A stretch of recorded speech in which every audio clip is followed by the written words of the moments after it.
মোৰতো কোনো এটকাও সম্পত্তি নাই, দৰমহাৰ বাদে মোৰ একোৱে নাই।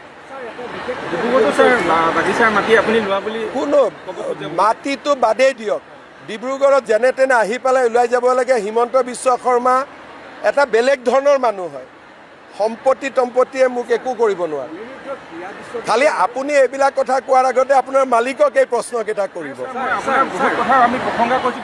তাকে কৈছোঁ, আপোনাৰ মালিকে কেনেকৈ নাৰ্ছিং হোমত দুখীয়া মানুহক শোষণ কৰে সেই কথাটো আপুনি সুধি ল'ব।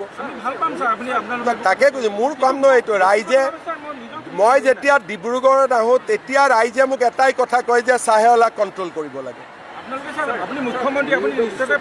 পাৰিম আকৌ, পাৰাটোতো পাৰিমেই, কৰিমেই, কৰাতে আছোঁ। আপুনি তেৰা প্ৰশ্নবিলাকে কৰি থাকে। যোৱাকালিও ক'লোঁ জনজাতিকৰণত আমাৰ সমৰ্থন আছে। এইবিলাক মোৰ লগত বাবা এপ্লাই নকৰিব, আমি বহুত অভিজ্ঞ মানুহ। কোনে কি বাবা চাওক, কোনে কি কাৰণত প্ৰশ্ন সোধে মই বুজি পাওঁ নহয়, অভিজ্ঞতা হৈ গ'ল। এইটো হ'ব, আপুনি হ'ব, এজন সাংবাদিকে এটাই প্ৰশ্ন কৰে।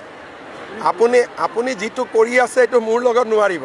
বহুত দিন হ'ল নহয়, 25 বছৰ হৈ গ'ল। বেলেগক চেষ্টা কৰিব, মোক কিয় কৰে?